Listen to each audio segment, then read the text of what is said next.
সুপ্রিয় শিক্ষার্থীরা, কেমন আছো তোমরা? আশা করি সবাই ভালো আছো।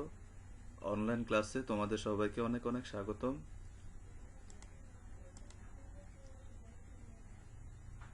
আজকের পাঠে আমরা সপ্তম শ্রেণীর গণিত বিষয়ের তৃতীয় অধ্যায়ের পরিমাপ নামক অধ্যায়টি নিয়ে আলোচনা করব।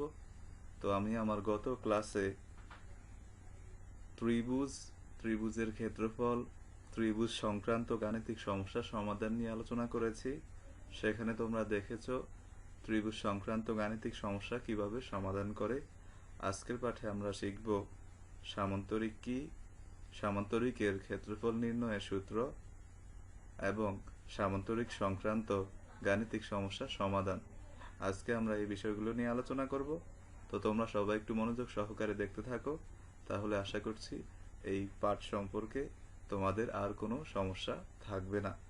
তো চলো আমরা শুরু করি। দেখো, প্রথমে আমরা সামান্তরিক নিয়ে আলোচনা করি। দেখো, আমি এখানে একটি ছবি রেখেছি। তো দেখো, এই ছবিটি কিসের? দেখো, এই ছবিতে কয়টি বাহু আছে? এই একটি বাহু, এই একটি বাহু, এই একটি বাহু, এই একটি বাহু, চারটি বাহু। তো তোমরা জানো যে চিত্রের মধ্যে চারটি বাহু থাকে, তাকে আমরা সাধারণত চতুর্ভুজ বলি। তাহলে এটি হচ্ছে প্রথমত একটি চতুর্ভুজ। এখন দেখো, এই চতুর্ভুজের আরো কিছু কিছু বৈশিষ্ট্য রয়েছে। কেমন?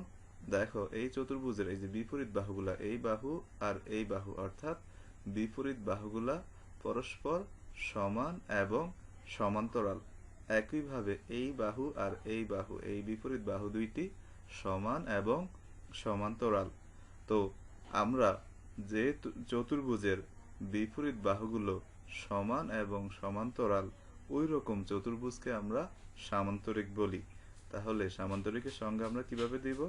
যে চতুর্ভুজের বিপরীত বাহুগুলো পরস্পর সমান ও সমান্তরাল, তাকে আমরা সামান্তরিক বলি। এবার আমরা সামান্তরিকের ক্ষেত্রফল নির্ণয়ের সূত্র দেখি। দেখো, আমি এখানে একটি সামান্তরিক এঁকেছি। তোমরা একটু আগেও সামান্তরিকের ছবি দেখেছো। তো এই সামান্তরিকের এই নিচের দিকে যে বাহুটা থাকে, এই বাহুকে আমরা সাধারণত ভূমি বলি। আচ্ছা, আর এই উপরের এই বিন্দু থেকে এই ভূমিতে আমরা যদি লম্ব আঁকি, তাহলে ওই লম্বকে আমরা বলি উচ্চতা।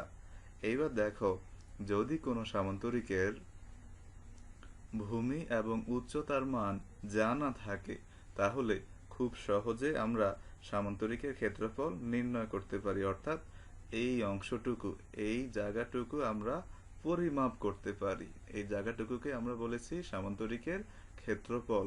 তাহলে সামান্তরিকের ক্ষেত্রফল নির্ণয় করতে গেলে কি কি জানতে হবে? আমাদেরকে ভূমির মান জানতে হবে, উচ্চতার মান জানতে হবে। তারপর এই দুইটি মান নিয়ে এই সূত্রের সাহায্যে আমরা সামান্তরিকের ক্ষেত্রফল নির্ণয় করতে পারি। তাহলে সামান্তরিকের ক্ষেত্রফল কেমন? দেখো, সামান্তরিকের ক্ষেত্রফল হচ্ছে ভূমি গুণ উচ্চতা, অর্থাৎ ভূমির সাথে উচ্চতা গুণ করলে সামান্তরিকের ক্ষেত্রফল বের হয়। এবার আমরা সামান্তরিক সংক্রান্ত গাণিতিক সমস্যা সমাধান করি। দেখো, আমি এখানে একটি প্রশ্ন দিয়েছি। দেখো, একটি সামান্তরিক ক্ষেত্রের ভূমি 40 মিটার এবং উচ্চতা 50 মিটার, এর ক্ষেত্রফল নির্ণয় করো। দেখো, এই সমস্যা আমরা কিভাবে সমাধান করি।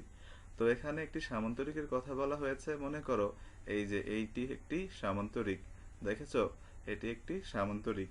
এখন এই সামান্তরিকের ভূমি দেওয়া আছে 40 মিটার। এই যে দেখো, এই নিচের দিকে যেই বাহু থাকে তাকে আমরা বলি ভূমি। এই ভূমির মান দিয়ে দিছে 40 মিটার এবং উচ্চতার মান দিছে 50 মিটার। এই যে উচ্চতা মানে এই বাহু, এই বাহুর মান দিয়ে দিছে 50 মিটার। তো তোমরা তো জানোই ভূমি এবং উচ্চতার মান দেয়া থাকলে কিভাবে সামান্তরিকের ক্ষেত্রফল বের করে, এটা একটু আগে আমি দেখিয়েছি। আচ্ছা, তাহলে আমরা কিভাবে শুরু করি? দেখো, আমরা লিখতে পারি, দেওয়া আছে সামান্তরিক ক্ষেত্রের ভূমি 40 মিটার এবং উচ্চতা 50 মিটার। তো আমরা লিখি, এই যে লিখেছি, দেখো কি কি দেওয়া আছে এগুলো লিখি। সামান্তরিক ক্ষেত্রের ভূমি 40 মিটার এবং উচ্চতা 50 মিটার। সুতরাং আমরা এখানে কি করব, ক্ষেত্রফল নির্ণয় করব। তাহলে আমরা লিখি, সুতরাং সামান্তরিকের ক্ষেত্রফল, তোমরা তো সূত্র জানোই, একটু আগে জেনেছো। দেখো এখানে সূত্র ভূমি গুণ উচ্চতা, আর একক হবে বর্গ একক। এইবার আমরা এই ভূমির জায়গায় ভূমির মান, উচ্চতার জায়গায় উচ্চতার মান বসিয়ে হিসাব করি। তো ভূমির মান কত, এই যে ভূমির মান 40 মিটার, এই 40 আমরা ভূমির জায়গায় বসিয়ে দেই। তারপরে এই গুণ চিহ্নের জায়গায় বসিয়ে দেই। তারপরে উচ্চতার মান কত, দেখো এই যে উচ্চতার মান 50 মিটার, এই উচ্চতার জায়গায় উচ্চতার মান বসিয়ে দিই। তাহলে এখানে এককটি কি হবে, খেয়াল করো, এখানে ভূমির এককও মিটার, উচ্চতার এককও মিটার। তাহলে আমরা কি করি, এই এককের জায়গায় আমরা মিটার বসিয়ে দেই, বুঝছো? আচ্ছা, তাহলে আমাদের এককটা হবে বর্গ মিটার। এইবার আমরা এইখানে হিসেব করি, দেখো 50 এবং 40 গুণ করি, গুণ করলে 2000 হয়, একক হবে বর্গ মিটার। তাহলে সামান্তরিকের ক্ষেত্রফল হবে 2000 বর্গ মিটার। এইভাবে আমরা সামান্তরিকের ভূমি এবং উচ্চতা দেয়া থাকলে এইভাবে আমরা কি করি, ক্ষেত্রফল বের করি। এইবার দেখো আমরা আরেকটি সমস্যার সমাধান করি। তো আমি এখানে আরেকটি প্রশ্ন দিয়েছি, দেখো একটি সামান্তরিকের ক্ষেত্রফল 2000 বর্গ মিটার এবং ভূমি 50 মিটার, এর উচ্চতা নির্ণয় করো। দেখো আমি এখানে একটি সামান্তরিকের ছবি এঁকেছি, দেখো। তো এই সামান্তরিকের ক্ষেত্রফল মানে কি, এই সম্পূর্ণ অংশের মান দিয়ে দিয়েছে 2000 বর্গ মিটার, আর ভূমির মান দিচ্ছে 50 মিটার। এখন আমরা এই উচ্চতার মান কত তা বের করি। কিভাবে বের করি, একটু আগে তোমরা যে সূত্র জেনেছো ওই সূত্রের সাহায্যে আমরা বের করি। প্রথমে আমরা কি করি, আমাদেরকে প্রশ্নে যে মানগুলো দিয়ে দিছে ওই মানগুলোকে আমরা লিখি। দেখো আমি লিখেছি, দেওয়া আছে সামান্তরিকের ক্ষেত্রফল 2000 বর্গ মিটার এবং ভূমি 50 মিটার। এইগুলো প্রশ্ন দেখে দেখে লিখে দিবা। এইবার আমরা কি করি, এবার আমরা উচ্চতা বের করব। কিভাবে, দেখো আমরা সামান্তরিকের ক্ষেত্রফলের একটি সূত্র জেনেছি। তোমরা জানো সামান্তরিকের ক্ষেত্রফল সমান ভূমি গুণ উচ্চতা। এইবার আমরা ক্ষেত্রফলের জায়গায় ক্ষেত্রফলের মান এবং ভূমির জায়গায় ভূমির মান বসিয়ে দেই। দেখো এই যে ক্ষেত্রফলের মান 2000, এই 2000 এই ক্ষেত্রফল এর জায়গায় আমরা বসিয়ে দেই। তারপরে দেখো ভূমির মান 50, এই 50টা আমরা ভূমির জায়গায় বসিয়ে দেই, দেখেছো? তারপরে আছে উচ্চতার মান তো আমরা জানি না, উচ্চতার মান আমরা বের করব। তো উচ্চতার জায়গায় লিখে দাও। তারপরে কি করো, একটু সমাধান করো। তোমরা তো জানোই, এই যে দেখো ডান পাশে এখানে 50 আছে, এটাকে যদি আমরা বাম পাশে নিয়ে যাই তাহলে গুণটা ভাগ হয়ে যায়। এই জন্য আমরা এখানে 50কে আমরা নিচে লিখি, পক্ষান্তর করলে ভাগের জায়গায় নিচে লিখি।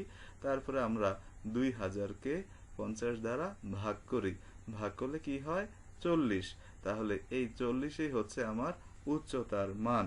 এককটা কি হবে, এককটা হবে মিটার, কারণ এখানে ভূমির এককও মিটার, ক্ষেত্রফলের এককও মিটার। এই জন্য আমরা কি করি, উচ্চতার জায়গায় যে মান এসেছে ওই মানের এককটাও মিটার লিখি। তারপরে লিখে দিবা উত্তর 40 মিটার। এইভাবে আমরা সামান্তরিকের ক্ষেত্রফল এবং ভূমির মান দেয়া থাকলে খুব সহজেই উচ্চতার মান বের করতে পারি। তাহলে আজকের আলোচনা থেকে কি কি শিখলে, দেখো আমি আজকে আমার আলোচনা থেকে তোমাদের জন্য কিছু ছোট ছোট প্রশ্ন রেখেছি। তোমরা আশা করছি যদি আলোচনা মনোযোগ সহকারে শুনে থাকো, দেখে থাকো, তাহলে এই প্রশ্নগুলোর উত্তর নিজেরাই সহজে করতে পারবা। তো তোমাদের জন্য প্রশ্ন হচ্ছে, দেখো সামান্তরিক কি, সামান্তরিকের ক্ষেত্রফল নির্ণয়ের সূত্র কি। তারপর দেখো একটি গাণিতিক সমস্যা, একটি সামান্তরিকের ভূমি 30 মিটার এবং উচ্চতা 20 মিটার হলে সামান্তরিকের ক্ষেত্রফল নির্ণয় করো। আশা করছি এই বিষয়গুলো, এই পড়াগুলো তোমরা নিজেরাই করতে পারবা। তো তোমরা সবাই বাসায় একটু চেষ্টা করে দেখো। তাহলে আমার আজকের ক্লাস এখানেই এতটুকুই। তোমাদের সবাইকে অনেক অনেক ধন্যবাদ। তোমরা ভালো থাকো, সুস্থ থাকো। আর আমার পরবর্তী ক্লাস দেখার আমন্ত্রণ রইল।